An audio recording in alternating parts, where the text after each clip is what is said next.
Ladies and gentlemen, welcome to Hero Movie Podcast, your greatest source for superhero movie discussion in the multiverse. I'm your host, Adam Portress, and joining me today, he too wishes to one day be a handsome Tokyo boy, Sweet Sean Zakovacs from the internet. I really do. And he's too busy playing with his chowder buckets, Bruce Leslie. I'm a prickly pear and no more needs to be said. Oh, no, sirree, Bob, it doesn't. And we are on course, everybody. Anime continues on, and it is Bruce's choice this week. Bruce, you have chosen 2016, I believe, is your name. Yes. What was kind of the impetus for this choice? Well, I just wanted to have a whole week where I could go around the house and bet all my kids that the title of the next movie that we're going to cover on HMP is your name. And they said it's not possible that could be correct for all three of us, so they all took the bet, and now they all owe Dad money. Well, what better way to get your children in line by I hope you at least made the bet so large that they're now forced into indentured servitude. Ooh. Exactly. That's there will be free talent for my shooting schedule this summer. Ah, very good. I'll get you kids to clean this pool one way or the other. You remember that podcast that I did that I absolutely put your name in there? Got him.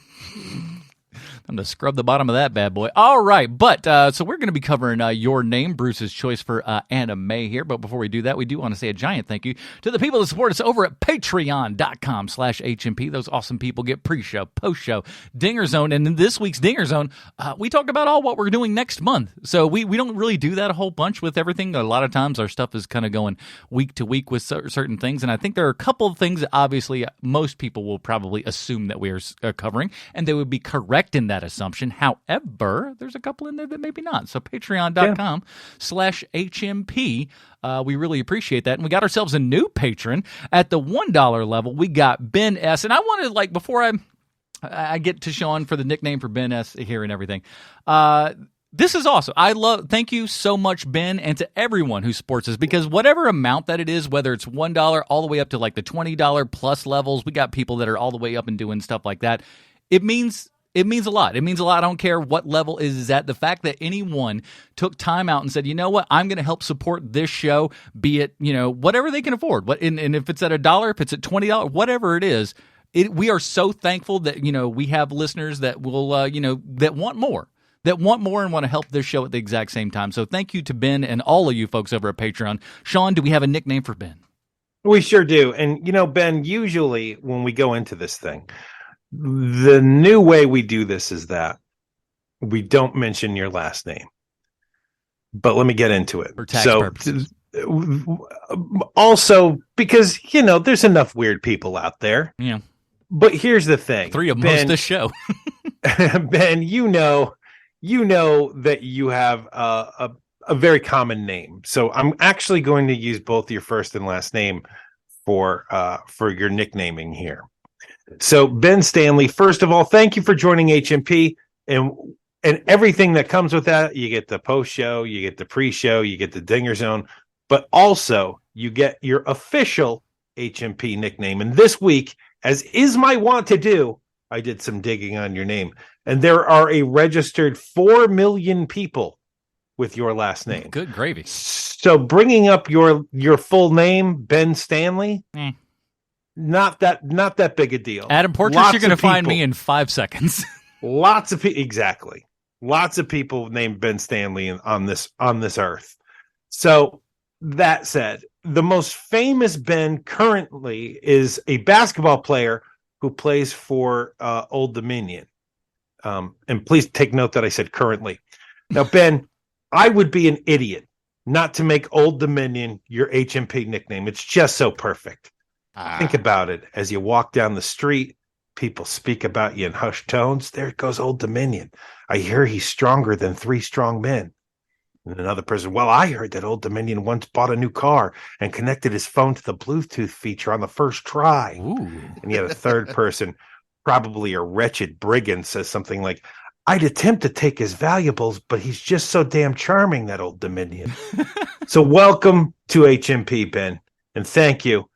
And your new HMP nickname officially is Old Dominion.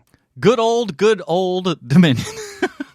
Good old Dominion. There. That's Bravo what I on was that working one. for. So yeah, thank you to Ben, and again, thank you to everyone who supports us over at patreon.com/HMP. And a lot of those people that support us over at Patreon also have podcasts and stuff for themselves.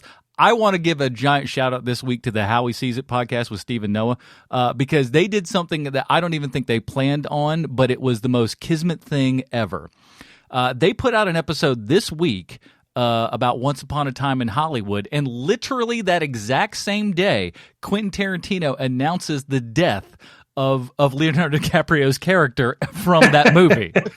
So, that's sad. So we've now had the death of an unofficial character, and the next Video Archives podcast is going to go through the Rick Dalton filmography. And it's going to be a celebration of the man's life and work since he is now in 2023. Rick Dalton has finally died. And they put out their review for how Once Upon a Time in Hollywood on that exact day. And I thought that was pretty awesome. That's pretty great. So check out all that stuff, and check out our other folks at the Main Attraction Podcast, All American Spook Show. We've been watching all of those guys. Just appreciate you guys so much. And also, we forgot to mention, we got to vote. We got to vote for next week for anime. Anime keeps on going, and everybody. And boy, oh boy, do we have a slew of 5 things for you. I don't know how anyone's going to vote on, because it's a 5-way tie as far as I'm concerned. Here are your options. Number 1, we have the first 3 episodes of Attack on Titan. Big thing there. I've never seen any of these. That's why, except for the one, but I've never seen any of them. So that's kind of why I wanted to have these for my choice plus the Patreon choice. So you guys are helping with that. The second choice is Spirited Away. We've seen a Miyazaki film earlier this month. I haven't seen that one, and it's one of the most popular ones. So let's throw that back up on the list. And one that I know is very near and dear to our co-host hearts here, but I have yet to see for whatever reason, The Iron Giant. So we're going to throw The Iron Giant on there. Now the next one is a little bit different. I'm not even sure where we'll end up finding it. I'm sure it's probably somewhere, but the Silver Surfer cartoon. I remember that from the 90s. So throw that in there. And one Osmosis Jones, just because number 1, it's fun to say. Number 2, it's available on HBO. Actually, it's not HBO anymore. By the time you're hearing this, it's called Max now for some weird reason. So, but those will be your things to vote on. Place where Screech worked? I think, yeah, the Max. It's different. This is no article. Just get it right. Don't get sued by Mark Paul Gossler, whoever owns the rights to all that stuff. So patreon.com/HMP. I hope it's him. Vote on one of those things. How great would that be if Zach owns the rights to Saved by the Bell? He was so good at being that character that he cons them out of the rights to their own show. Man. What if it's some kind of like Jack Nicholson in that Batman movie type contract, and it's really Miss Bliss who owns everything? Haley Mills got it all. Haley Mills is like... She was the star that first season, so she could have gotten like 80 points of the gross. She was like number 1 on the call sheet there and everything, and now they were just like, I want to see a behind the scenes documentary of like Mario Lopez talking about what a bitch that Haley Mills is for keeping all the money. She's awful. It's like how Tracy Ullman takes full credit for The Simpsons, yeah. Even though she hated it every minute of it that it was on her show. But I made it. Oh, and if you can't support us over at patreon.com/HMP, why don't you drop over to the iTunes there, give us a 5-star review, a.k.a. Humdinger. Humdinger. And I've got one of them. I've got one. It's been too long, but my word, we finally got another review. Matt from Kansas, that's his name, but his username is PaleHorse76. It's 5 stars, and it's entitled Like Talking with Friends. Now I figured this out. I wanted to drop this 5-star. I'm in my mid-40s, and I feel this show is like talking with my buddies on topics we enjoy and remembering how childhood in the 80s and early 90s was so difficult for nerds. Love this show and look forward to every week. Keep up the good work. That's from Matt from Kansas. 5-star review, a.k.a. Humdinger. Humdinger. And we need more of those, man. And so we appreciate Matt and all of you fine folks. Patreon.com/HMP, or just review us, man. We appreciate it. All right, here is we're getting into Your Name from 2016. Here is the IMDb plot line for Your Name. As we know, IMDb always 100% correct in everything they say and or do. 2 teenagers share a profound magical connection. Upon discovering they are swapping bodies, things manage to become even more complicated when the boy and girl decide to meet in person. This is written by I'm going to screw it all up, but here we go. Man, Makoto Shinkari and Clark Chang directed by Makoto Shinkai. You know what time it is. It's time for Bruce's comic book connection. All right, it was Bruce's choice, so I imagine this comic book connection's got to be banging. Well, there's no comic book that inspired this particular film because it was an original story by the writer and director. And this story really came to mind for me. I kind of joked about it at the top of the show because I was saving it for this section since there's not a comic book connection. But Suzume is a movie that came out just, I don't know, maybe a couple months ago from the same writer-director.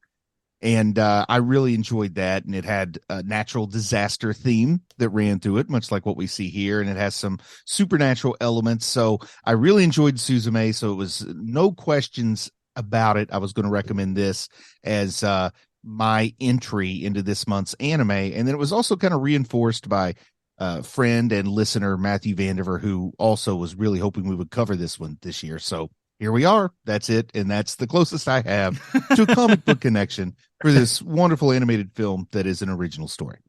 Fair enough. Well, that wasn't enough. Let me sell everybody on this Japanese version of Freaky Friday because this sucker's got everything. We got things falling from the heavens. Someone decided to animate a full-on Herman Miller Aeron chair because clearly they loved it. Yep, it's going to be that kind of detail on this thing. We got anime food porn, big city structure, small town living, embarrassing public performance, the oddest and funniest line in the movie, "Make me a handsome Tokyo boy." Ask and you shall receive.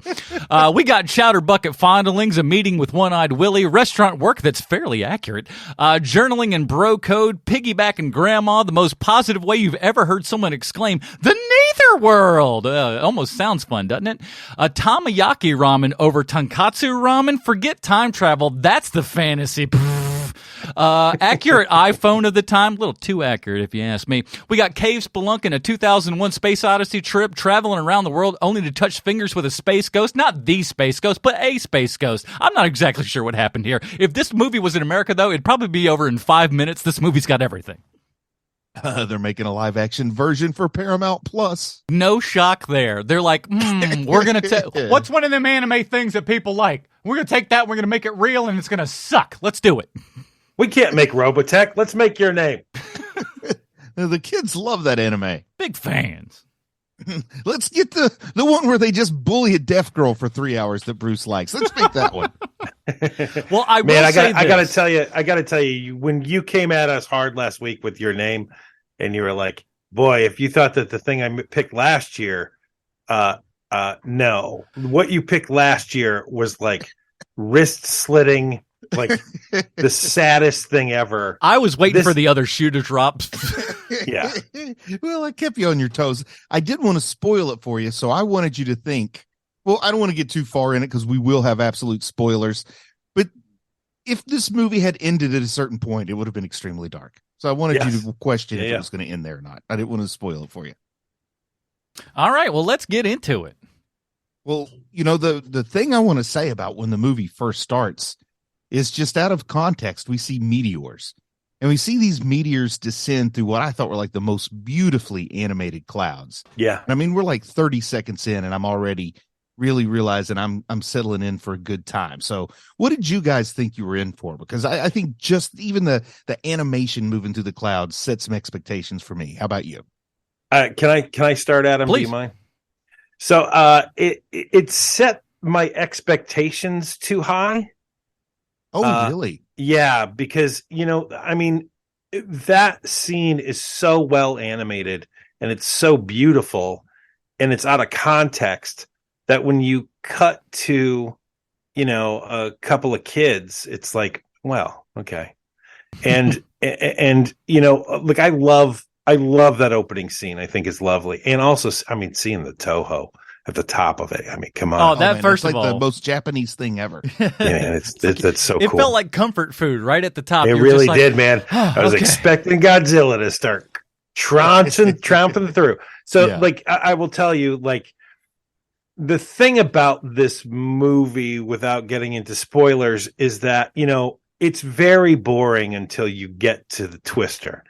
And it takes a long time to get there. They spend a whole lot of time like getting to the point where you're like, where it's like like you're smarter than the characters in the movie because you know what the premise is before you watch the thing. Right. And so, like that doesn't suit it very well. That like, yeah, we get it. Okay. We get the premise to this, but I understand if you're watching this cold, like it's like, oh, I don't know what's happening. Like I understand that, but because we already know, it takes a very long time to get to the part where you're like, oh, okay, well, this is pretty cool.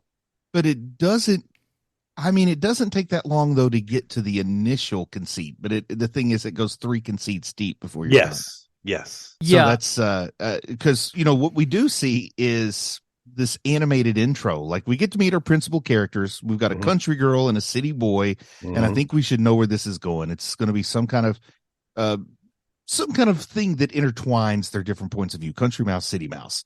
But we get an animated intro, and I just want to say, following this up, comparing it to the style we saw in Totoro, can you feel the evolution in animated intros? Oh my Lord, man. Yeah. I mean, it's really lovely, and it's really well animated too. Like that's the other part to this, is that no expense was spared. And it's just really wonderful to see hand-drawn animation, although I don't believe that all of this is hand-drawn. I watched very this little hand-drawn here, but they love to capture the hand-drawn aesthetic. Yeah. I watched this and I was just like, and I agree. There's so many things of it. It is a very beautiful movie. It's very well conceived and everything, and just so much detail in just every single place. Yeah.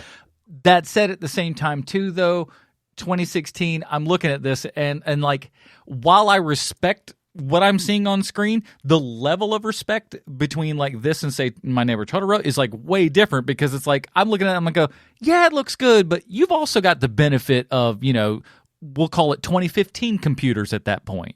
So I'm that's also really unfair, Adam. It's a little.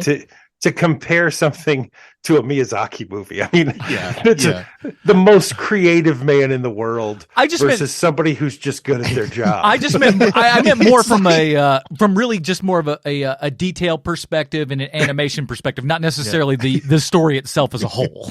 I feel like when my wife was in art school looking at her stuff and saying, well, it's no Da Vinci, but exactly. I give it a B. Exactly. But anyway, this is a movie that I'll recommend to people maybe to help them get into anime. Like maybe if people have some preconceived notions, but I do warn them. I do warn them, don't hit pause at the wrong moment, because man, it wastes no time having a girl wake up in a panic and then she kind of like fondles and leers at her own buckets of chowder. And that happens real early in the movie, and that's like a notorious moment that people kind of laugh at. But at the same time, saying, too, this though, is a different kind of movie. Let's be honest. And then boom, that hits. Let's be honest. I mean, you're a young teenage boy and you get zapped into the body of a girl. It's going to be the first thing you do. Absolutely. It wouldn't even be sexual. It'd be like having two little stress balls. And I feel a lot of stress when I was a teenager. You're like, what is this? I'd be squishing those suckers all the time. I got to be checking this out here. The unfettered access. What are you talking about? Like, 14-year-old ain't got any access to that sort of stuff. So he's just like, what's going on? the little sister, though, man, the little sister is great, but I get real confused about the timeline when the little sister's introduced and they leave the house, and it's like, okay, I think this movie is going to be a Freaky Friday movie, right? Yeah. But then she's leaving the house and it's clearly not Freaky Friday anymore. And I'm thinking, wait, are we going back to before I didn't know at the time that this was going to be a transient phenomenon. So I got a little confused there. Did you guys kind of catch on right away that it was transient, or did you think it was timeline stuff?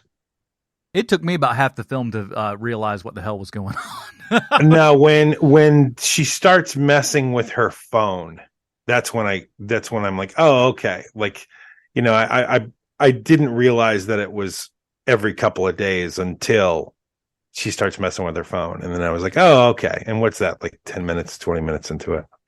And that's when I first started thinking, is this a transient phenomenon? And I also started thinking, pretty early on, could this be a bit of a time displacement also? But then they both have the cell phone. So then I just kind of threw that away, out of hand. I'm like, no, they both seem to have the same generation of cell phones. So I'm glad that I threw that away for the way that the story plays out, because I didn't consider some other possibilities that turns out the movie did consider.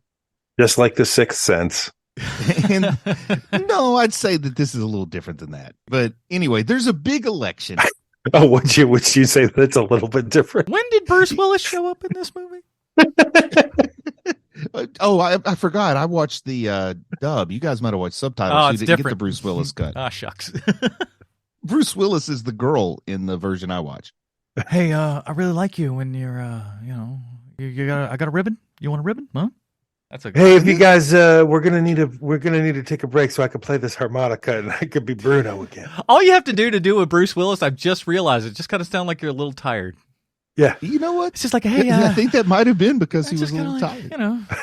I don't really know. I don't want It's to do it. just like, He's tired and he doesn't want to do it. That's golden wine cooler. man, that's so weird, man. That's literally where I was gonna go. That's so weird. the Seagram's golden wine cooler. Yes, yeah. Awesome, man. I like it when we agree on something. Those Seagram's commercials. It was like I can remember my dad like just thinking he was just the coolest guy in the world. I had the cassette tape of Bruno. The Return of Bruno. Yes, I had that cassette tape. Wow. That's a collector's item. It wasn't all that great. What? What? That's That shocking. doesn't sound like Bruce Willis. That's not the Bruno I know. No, definitely not.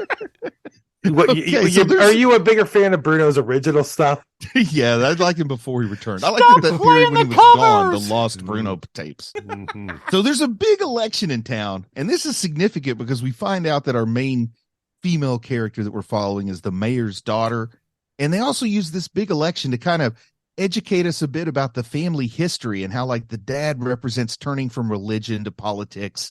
And this is a moment where I feel like if I were from Japan, or maybe if I just understood Japanese history and culture a little bit better, that I would be able to see some real metaphor going on here. You know what I mean? Like him turning away from the Shinto religion to go.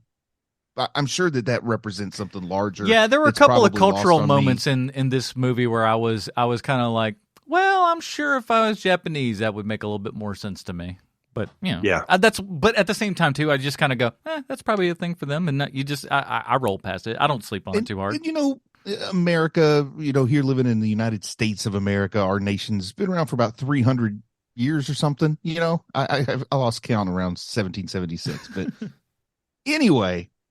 We don't necessarily have the same idea of like turning away from this traditional way of life to a new government because our government's kind of, been screwed from the beginning. But here I can see maybe in Japan, this does represent like going away from the Meiji Restoration and then going into a more Western type. And you government. also have to I don't know, remember but I that think it represents something. that it's a country that was, around before, your Industrial Revolution and stuff like Exactly. that. So it's very, very different that way, I think. I mean, it's a country where the same family may have been living in the same place for 1,200 years, which is Right. cool. Yeah. My house is only 1,100 years old, so I couldn't imagine. I know so little about Japanese culture also that when it comes to things like this, I'll just believe it because I don't know any better. Yeah, anime could, honest to God, tell us a lot of stuff about Japanese culture that is absolutely wrong, and we would take it we as would just go gospel. with it. I We'd would be not like, have yeah, any idea. that sounds Well, about right. talking about I would 2 points- need Sean Connery to explain it to me. That's a noon Godzilla attack. It always happens. Well, so here's the thing, though, is we get to continue more into that, and we do see that even within the characters, the Japanese characters in the show, there's a little digression on how they feel about things because we have this beautifully animated dance ritual that ends with chewing up rice and spitting your chyme, which is what you call the mixture of chewed food and spit. You spit your chyme into a little thing to turn it into sake for ghosts, which, you know what? I got no problem with that being ghost sake.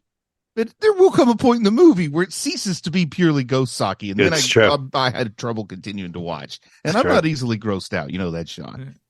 But we get the little sister, who's like the only one who realizes this is some creepy stuff. Yeah.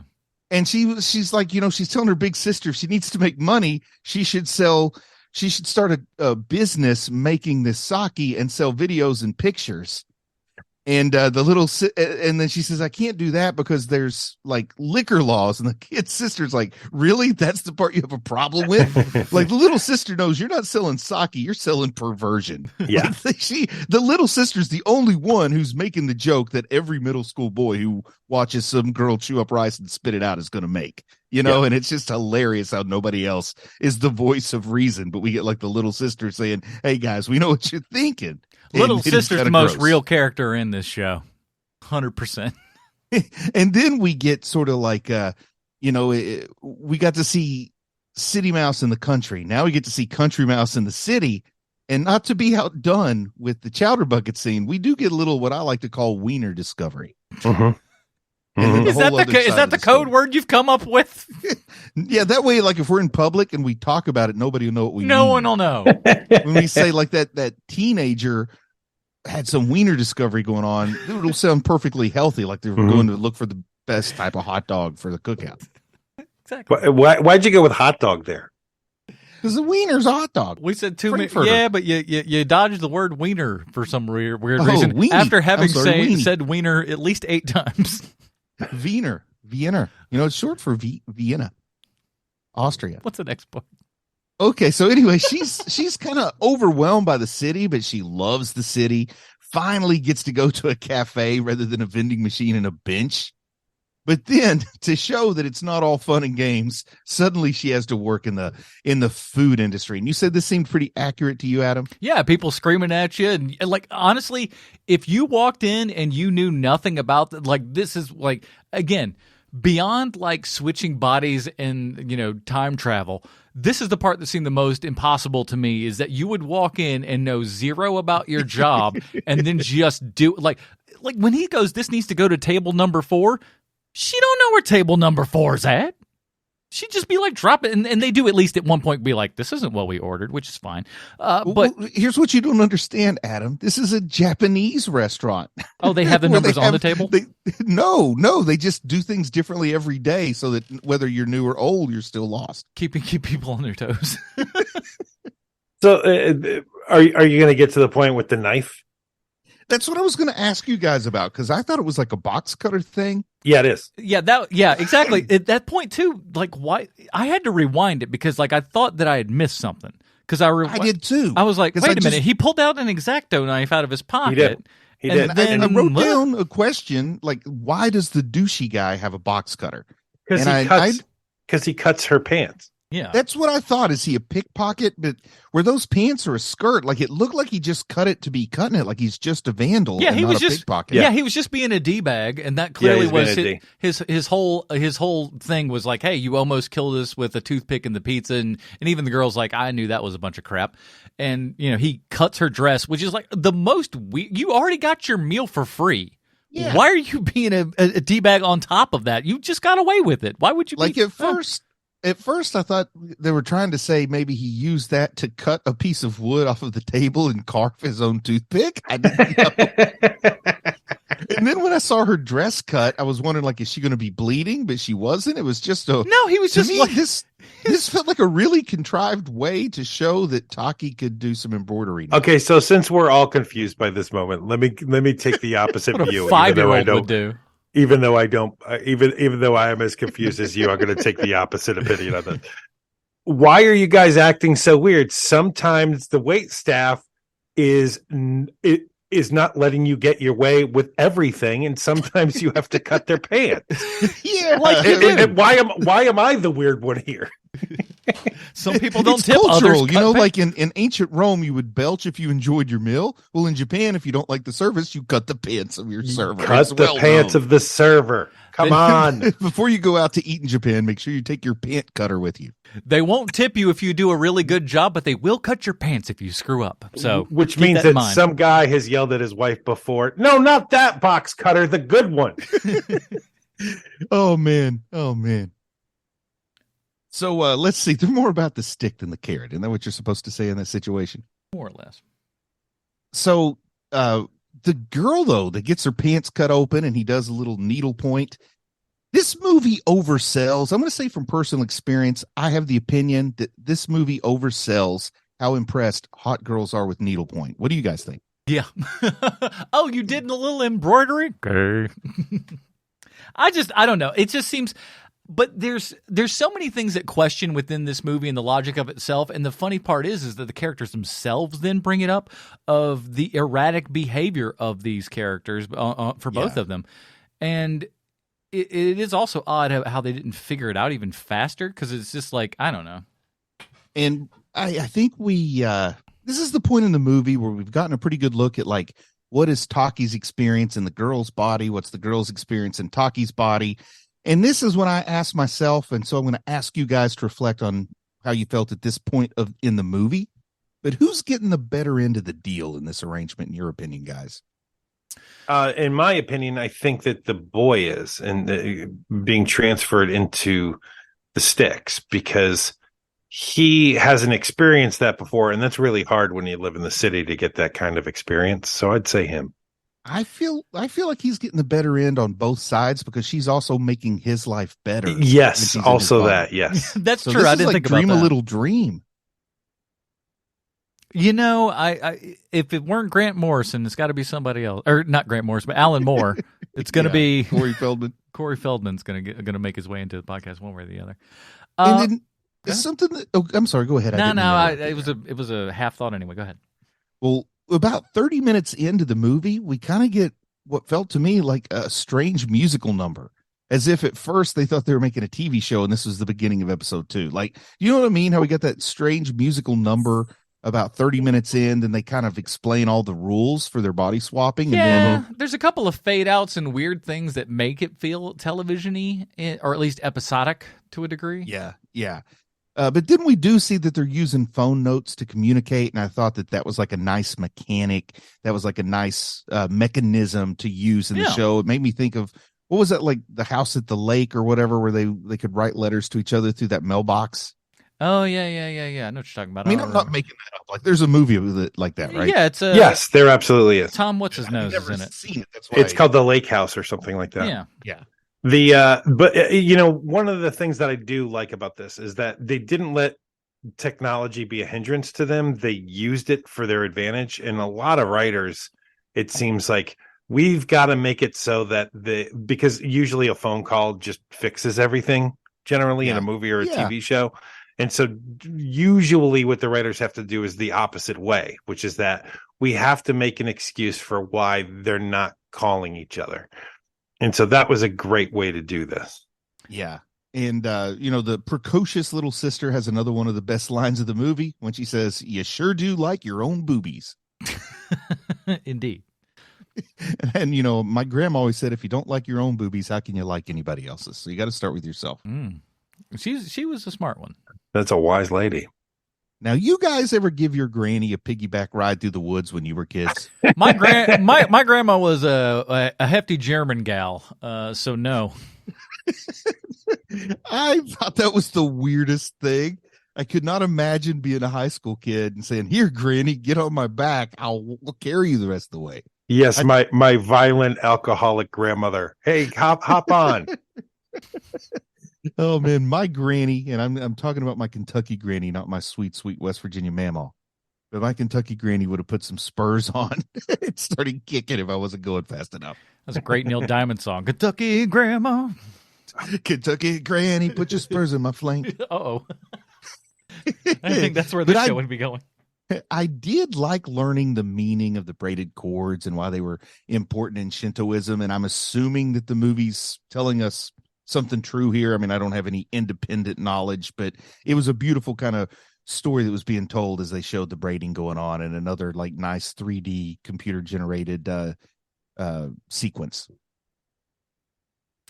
Yeah, and again, I think that was one thing that I was never let down by with this movie is the visual aspect of it. That, I mean, there's complaints that I can lodge, and I'll lodge a couple, but visually, that is not one of the problems this movie has, because oh my, is it good looking no matter what they're doing. And like I said, it's a great modern day anime in as much as the food porn is just all like glistening and glowing, and there's so much attention to detail in just how food works and moves and stuff like that. Now, I'm always just so impressed by that. Now, the shrine, we see Granny and the girls go up to the shrine, and we see the shrine is in a crater. And that's when, like, the crackpot theory part of my mind starts getting really tingly. It's like, this is the part where I'm feeling really pulled into the movie. And I think you guys felt like it wasn't quite there for you yet. But once I see it's in the crater and we open up with meteors falling, and I've already assumed that this Freaky Friday, Night of the Comet stuff going on here is meteor-fueled body swapping. But Yeah, then when that's we go what to I figured as well. Yeah. But then we go to a shrine in the center of a crater, then obviously I know we're going like some kind of Donnie Darko territory here. Like this is going to be like, maybe this isn't even real Shintoism. This is some weird offshoot that only exists in this village because they're in that crater. So now I'm really starting to look deeper, and this is when the hooks got into me, was when they go to the shrine in the crater. I do question Granny's commitment to sparkle motion. I'm also not sure if this is really their granny or not either. Yeah, that's another one. I was going to bring that up, where it was just like, is this actual granny, or is this granny, because they got granny and uncle and. Well, we just watched My Neighbor Totoro, where they move into this town, this rural town, a single dad and two daughters with a sick mom, and he says, "Hey, this is Granny." Then fast forward however many years, and we get two slightly older sisters, and mom has died now, and Granny's kicked dad out of the house, and now they're her girls. So I'm seeing this as a sick, twisted sequel to My Neighbor Totoro, where the evil Granny has brainwashed the children and is using meteor magic to control the world. How dare you? Wow. Didn't see that one coming. How dare you? And I guarantee you no one else has probably ever had that take in this movie. A very widely watched and analyzed movie. I don't think anybody ever had that take. First time. But Granny does seem to have some insight. So I kind of wondered, like, at some point, if Granny might be an alien. Listen, So, I was guess waiting for stuff to drop in this all the time. I was like, all right, when are we going to see like a tentacle sky monster or something like that? I was waiting for something crazy to happen. I'm not going to lie. But I do have to say that we can get to it later. They kind of hedge their bets when it comes to what she knows and doesn't know, right? And I think now we should go ahead and here in the back 15, 20 minutes of the podcast, let people know we're going full on spoilers to cover through these notes here and make sure we get a good conversation going, because now I think it's time to go ahead and start talking about what we find out from here on out. And the guy gets obsessed with the girl, and the comet finally comes, and he decides to go on this big journey to meet her in person because the switches have ended. And that's when we start to understand that something has happened. Something's going on, that they're not able to switch anymore. And he goes on his journey to the crater and takes a couple of friends along. And we start to really discover the idea that this girl was already dead before they ever started swapping. And that is the real kind of unique, I think, part of this movie. Do you think it's fair to say that's a unique element for this movie?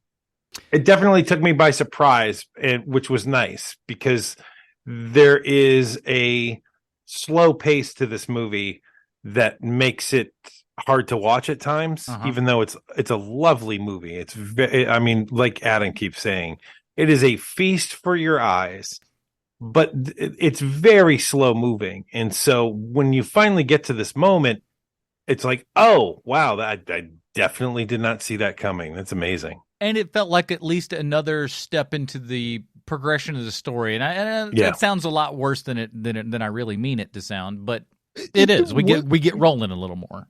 There was a point when all the memories start fading, and then all the memos go out of the phone, and the movie does put us in a point where the story could have chosen to go that this was all a delusion, and that none of this had ever happened, but and this is a story about his own. Too, one of the things that I really like about this movie is that kind of, and I think we've all had this at some point in our lives, where you look back and like think about relationships and stuff that you have, be it romantic or friendship, otherwise, where you go back and you just like, what was that person's name?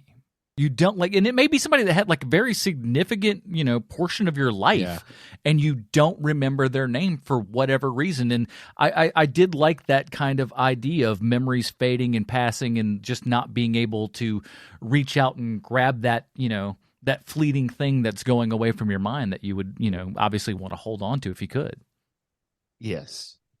And that aspect is sort of, kind of a scary thing to a lot of people who've ever had dementia in their family, Mhm. because this is a real thing that I think a lot of folks as adults fear. I don't know that anybody really wants this to happen, but it's also one of those fears that are inside a lot of adults, myself included. I mean, listen, it's recently just kind of come up in my family. My dad has been a pretty sharp guy his entire life, rounding 70 here, and there are moments where the cognitive stuff is not firing as much as it should be. I mean, they're getting him checked. Nothing's real bad or anything, and he's having fun joking about it and stuff about how I don't remember nothing. But it happens, and so like it's a scary thought that all of a sudden you wake up and it's just like, oh, I don't know what any of this is anymore.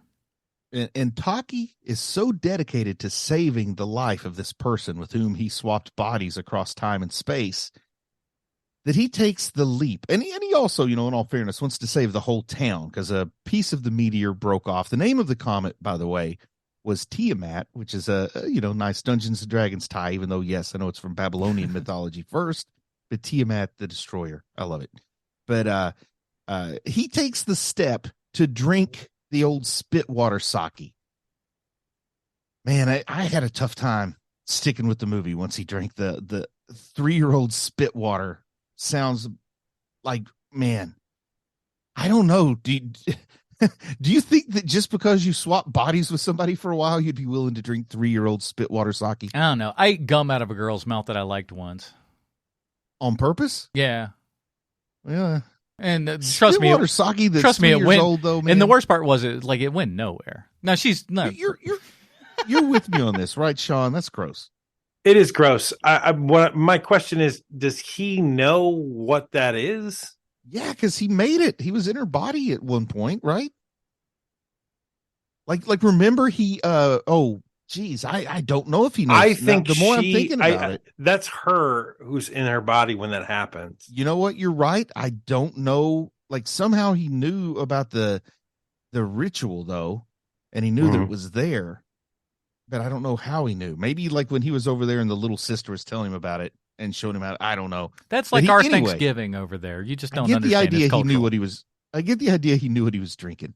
And I just couldn't do it, man. I just couldn't. And it was tough for me to stick with the movie as he unlocked his mind and we see the blastula formed and then we get like a crash course in her whole life up until the meteor hit. I thought it was really great, him just kind of that whole, now that I have this information and there's a time lock on it here and everything, and I've got to do whatever I can to help save, this area and the people and stuff that are in there, and especially obviously the girl that, I've had this interaction and experience and stuff with. I like that a whole bunch. And it's like he gets, I don't know, it's like he gets one last body switch. And he's so emotional, he starts like crying and hugging Misu's body. But then when the little girl comes in, he's still never too emotional for a good boob squeeze. I like it that even in this moment where he's overwhelmed to know that he still has a chance to save her life, he's still going to go for one last. No, so I think that is him waking up and going, "Is this real? I don't know what's going on," and that's the first thing that he sees. Well, listen, he's still got to be. I'm a girl now again. What's going on here, boobs? I just, you got to check in. It took an interesting turn that it really just didn't have enough time to explore fully. Because I mean, let's be honest, the movie didn't need to be longer. But we do find out that Granny also Freaky Friday'd in her youth. Right, and she even says that it happens throughout her lineage. Yes, and that kind of made me think of like a Teen Wolf moment, when Michael J. Fox finds out his dad is also a Teen Wolf. When he opens that door and his dad is a wolf also. Oh, I love it. Such a great moment. Gotta love his that dad movie. looks like a chubby werewolf, man. It's funny how like unintimidating his dad looks as well. He's still he looks like a cute puppy dog with his little flannel the glasses shirt on. And the glasses. He's gray. It's so amazing. I love it. It's pretty amazing. But then, with this new information, the girl who has cut her hair short, she gets her two friends and they come up with a plan to try to save everyone. And what do you guys think of this plan? Kind of like a high style plan they're coming up with. Well, this was a good choice because for a movie where it's a lot of staring at your shoes, giving these people something to do and making the stakes this high, it kind of like hypercharges this movie. There's some agency in the movie now. Yes. And it was really just kind of fun seeing them sit around what looked like some kind of locker room or something, coming up with their plan was just a fun moment. And then they go to what I'll call Deja Vu Crater. Because Deja Vu Crater is where like things keep happening. Like the timey-wimey stuff's all centered around this crater. Dad, the mayor dad, it was part of the plan, but he's clearly no help. So they're going to be on all of their own doing this. But this is when we get a little bit more backstory filled in, and we find out that she tried to join that wonderful date that she put together, which I just want to say that date looked absolutely fabulous. I mean, they got to enjoy good food and good art. Like, props to her for creating that date, but she tried to sort of spy on him, and she didn't know about the time displacement, but we get the explanation for how he managed to have her braid as his bracelet, which was something I was kind of curious or thought maybe I had missed until it got explained. Mm-hmm. Was that did you guys like that component, or was that like just a bit too much? I didn't follow it as much as I wish I would have. It's more shoegazing to me. There's a whole lot of that, which it's the part that you're not really describing very well about this movie, is that there is so much ennui, and there's so much like I can't pronounce that word very well. So teenagers looking down at their shoes. There's a whole lot of that happening in this movie. There's a lot of like awkward shuffling that happens in this movie. It's like 40% of the movie. You know what else happens though in this movie? We get a Brigadoon hour that lets them actually meet face to face. I mean, you guys are familiar with Brigadoon, right? Yes. Okay, good. So it's like we got a little mini Brigadoon at the magic hour as the sun's setting in the Deja Vu Crater. And they actually do get face to face where they're going to try to write each other's names in their palms. And wouldn't you know it, they each have a surprise for us. One writes something other than their name, and the other one Brigadoon's out of the scene before the name could be written. And then we get to see how quickly he starts forgetting her name, man. And that was kind of heartbreaking for me. I got to admit, kind of heartbreaking. Yeah, to me, that was one of the, like, again, I love that. Just the representation of everything that's just kind of, leaving his mind and everything. And because it happens. That happens in life, man. And like all the memory fading, and it'll continue to do this because this movie will span about 8 years, before it's all said and done. And it kind of reminds me of the way that like everybody forgets about what happened in Derry in Stephen King's It book and in the movie adaptations, or like you move away from Derry and you forget about the stuff that happened. The adults can't remember, only the kids do. It just kind of had that It feeling to me, how they're forgetting the name as they're out of this loop. Yeah. But, back in Amirito, or whatever the little village is called, the plan kicks into gear. And for a minute, it almost felt like some full on Goonies level kid action movie stuff. I was really having a little bit of fun with them until they started hitting some obstacles. Yeah, that part is really great. I also like the way that they both feel like they're searching for something after everything goes down. Like that part is really cool too. I love the idea of searching for something and you don't even know what it is. Yeah, that's really neat. I think it's understood. I mean, I understand their ages and things, why I love you is the message, and that it kind of becomes a love story. But I think it's more interesting if it's like it gets painted as more of just like an obsession. I just have to meet this person with whom I shared a life. It's not love. Like I could be married to someone else and my wife needs to understand that this is just a different thing. Like I would like something like that if they were older, but as kids, I get it. I love you is whether you're going to jump to at the age of 23 is probably about what they are at the end of this. Well, there's way too much shoegazing for that to be what they do with this movie. But they do show us the impact of the comet. Mm-hmm. And that comet goes off like a bomb. And it brings me back to something I used to say a lot on Anime Dad stuff, is essentially every anime eventually is about the atomic bomb being dropped. It feels like that so often. And that really feels like that here too. But is this Donnie Darko? Like, I don't remember Donnie Darko that well, but I remember stuff falling from the sky and a time loop or something going on. Yeah, listen, Donnie Darko's overrated. I I knew you were going to say that eventually about that movie. But am I You- off the mark if I said that could have potentially had a little influence here? There is a little bit of Donnie Darko in the DNA of this for sure. I mean, there's a lot of stuff in the DNA of this, so it wouldn't surprise me that Donnie Darko would be there too. I absolutely knew that Adam was going to say that Donnie Darko was overrated. I knew it. And the reason why I know it is because the people who like that movie are exactly the type of person that Adam can't stand. This is true.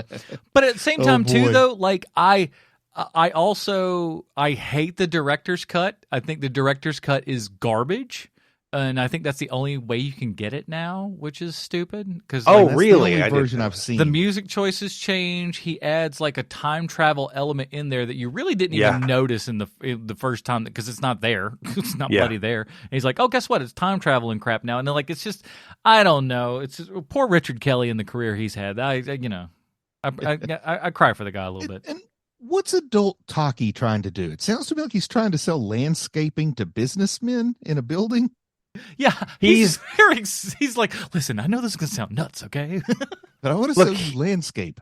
He's got one of those jobs that you get when you are younger. You know, like, oh, you know what? I just need a corporate job. I need an office job. And so you end up when you don't have like the drive to do the thing that you want to be doing, like he doesn't. You're going to end up with some weird job like selling landscaping. Like that's kind of Yeah. the way that goes. But you sir, know? we're in an office building. Landscaping though, come on. I have a friend that when we were in our 20s, I'm working in the industry at the cracker factory that I currently work in, and he had the weirdest jobs, and he's around the same age as these kids. We were around the same age as these kids. So like he's working at the Honey Baked Ham Company, and he's working at like a place where it's a kiosk in the mall, like selling keychains to people, but he got to say he was the manager, which is why he took it. And it's just stuff like that, that rang very true to me, that he would have this very strange job when he has no drive.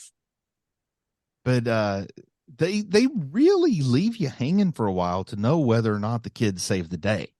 At least that's the way I've always interpreted this movie, is that you're on the hook for a little bit before you know if the day got saved or not. Oh, you just told on yourself. How many times have you seen this movie? Twice? Is that I don't okay? believe you. I don't believe you've seen it twice. How many times do you think I've seen it? I am going to guess it's probably less than 5, but it's probably 4. Yeah, you're probably right. But I mean, like sitting down and watching it start to finish twice. Mhm. But I've seen parts. I've seen enough parts of it, like you could put together 2 more whole watchings of it. You and I know Bruce well enough to like, the man likes to pop in for a little ennui from time to time. Yes, I need some ennui, which is why I couldn't say that word. You can't spell ennui without you and I, Sean. Ooh. Oh man, they're not all losers that I say. That's going off the shirt. But we do find out the hot girl's married, and then we have this staircase meeting at the end. And I really don't think we need to deal too long with like is she still alive? Will they ever meet again? Because yup, they have that moment. They walk past each other. They leave us thinking, oh, is this going to end? Such a bleak, bittersweet ending. But then they turn around and we get a great ending by saying the name of the movie. And it wasn't like, I mean, that's why this movie could have been called like, Buckets of Blood. It would have been like, that would have been way different than what What we a weird got. name to what a weird name to give your kid. Well, Buckets of Blood Fortress.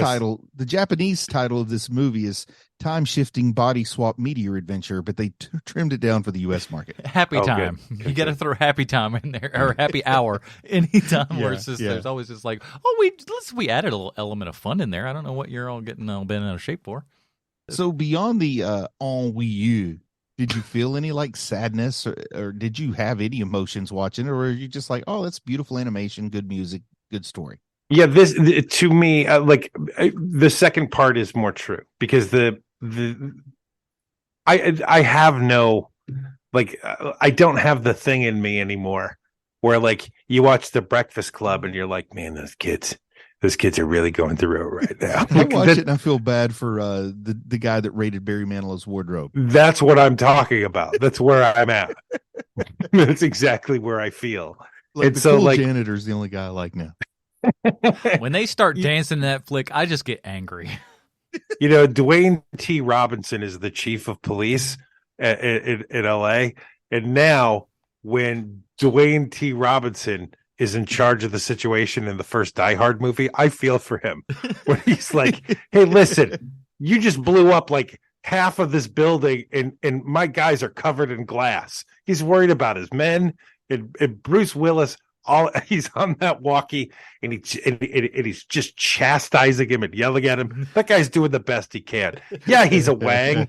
Yeah, he's wrong. And yeah, he's also the same guy from The Breakfast Club. So he's typecast as the terrible person. But if you were in his shoes, I feel for him. You know, if you were in his shoes, you'd probably be doing the exact same thing. He Exactly. believes everything he's doing is right and the right way to go about all of this. Well, yeah, where's the Dwayne T. Robinson movie?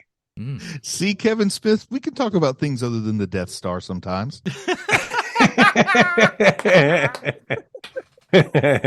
You know, they're just contractors, union guys trying to make buck. All right. So to answer your question, I have this gave me literally no feels. But I love the visuals of it. I thought that twister in the middle is terrific. There's some interesting things about this movie, but you know, I mean, if I were an emo teenage Japanese girl, this would be my favorite movie. Yeah, but I'm none of those things. That's why I'm none of those things. But yeah, I kind of got the same vibe while watching it. I was just like, oh, if I was like a teenager or something, like this might hit a lot harder. And and of the, you know, of the group here, I am the most emotional, touchy-feely. And and now, Bruce, you missed this in the pre-show, patreon.com/HMP. But the last couple of days have been just pretty garbage for me, so I've been in a pretty bad mood, and it did fall over to this movie as well. I didn't hate this movie, but I didn't. It was a bad time. It was just a bad time, but I'm not blaming the movie for that. That's more of a me thing. That's okay. Like I said on the pre-show, it will. This too shall pass. But I didn't love it, but I also did not hate it. I did think it was a beautiful looking movie. I thought some of the storytelling choices were odd in my book, but I mean, eventually, thank God, it came around and paid off for the most part for most of those things. Thank heavens. But while it was going on, I was just like, "What are we doing?" It felt like we were spinning wheels more than I wanted to. Again, didn't hate, but let's get into. But before we get to our final reviews here and everything, we have to ask ourselves one very important question: is how in the world this time traveling anime relates back 1-to-1 with Sylvester Stallone? Why, thank you, Adam. I have a prepared statement. Oh, mushy, Mr. Stallone. This week's Stallone connection is someone we've spoken about before on this show. Her name is Michelle Ruff. She did time on the English dub of Hokkaido, which is something we watched last year during anime. And she worked with you during doing additional voices on the movie Ants, starring you, and a man that's named never makes anyone sad whenever he's mentioned, Woody Allen. Michelle Ruff has been doing voiceover work since the early 90s, and she mostly works on the English dubs of Japanese imports like Akira and Trigun and Mobile Suit Gundam. Basically, if you watched Toonami during the 90s, you're familiar with her work. I think over the next few weeks, you'll be hearing her name a lot because that's usually the way that these things go. So if you're listening, Mr. Stallone, maybe you set up a lunch with Michelle Ruff and wow her with all the knowledge you have about her, but in a cool way, not in a stalking way. She'll ask, how do you know so much about me? And that's the perfect opportunity to tell her about Hero Movie Podcast and how we keep bringing up her name. And she'll think it's weird that we keep bringing her up, but then you tell her about anime, and then an ironic black hole will open up over all our heads, and it will swallow us all whole.